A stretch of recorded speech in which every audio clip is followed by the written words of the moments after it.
Top AI companies are surprisingly generous with their math. If you want the complex architecture behind a state-of-the-art model like Meta's Llama 3, you can download the technical specifications today. But what you won't find is the exact training data that went into it. The math is replicable. A curated dataset, on the other hand, is the ultimate competitive edge and a massive legal liability. People often assume you can simply plug a giant neural network into the internet and let it read everything until it gets smart. Giving an AI raw, unfiltered internet access creates a mess, not intelligence. Transforming the digital chaos of the web into something a model can actually use requires a specialized pipeline that handles billions of pages. The starting point for most language models is an open-source project called Common Crawl. Every month, this automated system takes a raw snapshot of the public web. It scoops up billions of pages at a time, resulting in petabytes of data. It brings in absolutely everything: messy HTTP responses, infinite duplicate links, broken formatting, and automated spam. The vast majority of what gets scraped is completely unusable. If you teach a machine to reason by feeding it a diet of SEO keywords and broken comment sections, the model will fail. The central engineering challenge of modern AI is building a filtration funnel capable of sorting through this digital noise to find the specific signals of human knowledge. The first stage of this funnel is pre-training. Before a model ever sees a single word, developers strip away the raw HTML formatting, converting the chaotic web code into plain, readable text.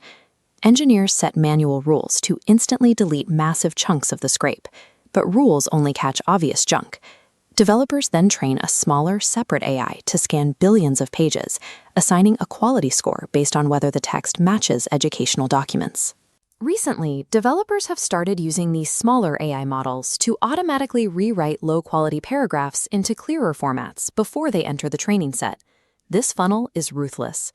Projects have taken pools of 240 trillion raw tokens and aggressively filtered them down to just 3.8 trillion. Over 98% of the internet is thrown away. To guarantee the surviving data makes the model useful, developers explicitly target high-value platforms. They scrape Wikipedia to build a baseline of factual knowledge and pull millions of repositories from GitHub to teach the model logical reasoning through code. Relying on open platforms creates a vulnerability. Bad actors can execute data poisoning attacks, intentionally injecting malicious edits into articles right before a scheduled data dump happens, tricking the AI into absorbing false information. Finding natural conversational data is even harder. Because private messages and emails are locked away, researchers rely on rare public dumps. To teach early models how humans interact in private, developers used the massive trove of internal emails subpoenaed during the Enron collapse. The most valuable, dense data format of all is books. There is a sharp divide in how they are sourced. While Project Gutenberg offers tens of thousands of older books in the public domain, many models have been trained on illegal shadow libraries containing millions of pirated modern texts. Copyright law strictly protects original human expression.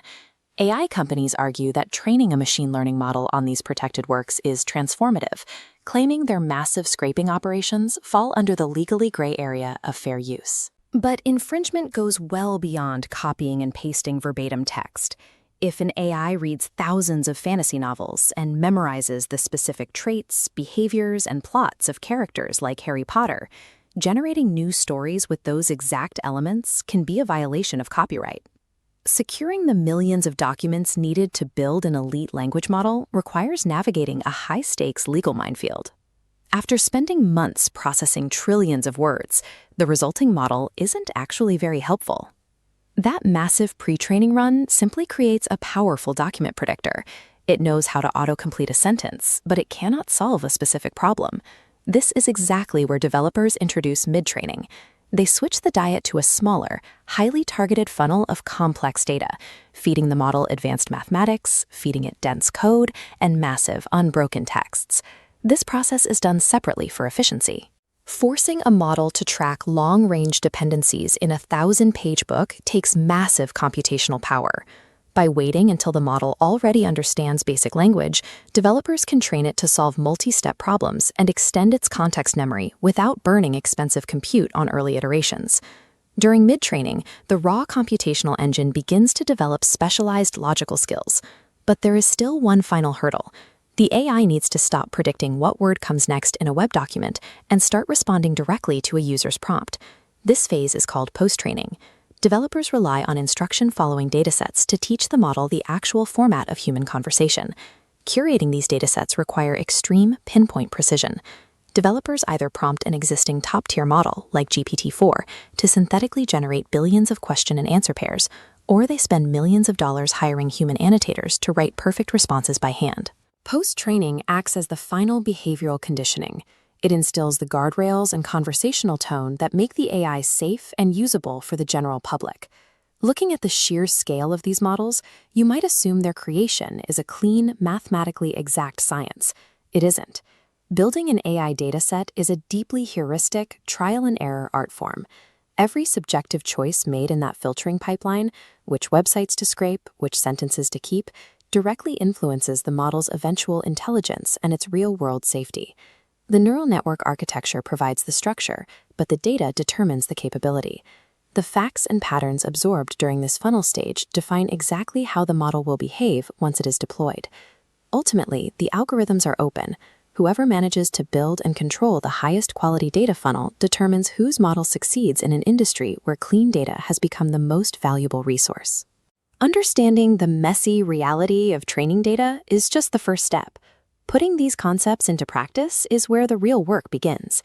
If you want to get hands-on, check out the Learn by Doing with Steven YouTube channel. You'll find step-by-step tutorials, detailed code deep dives, and the exact tools you need to start building these systems yourself. And for more in-depth conversations exploring the intersection of data, AI, and the tech industry, tune in to the Steven Data Talk podcast, available right now on YouTube Music, Spotify, or wherever you get your podcasts. All the links are down in the description. Thanks for watching, and I'll see you in the next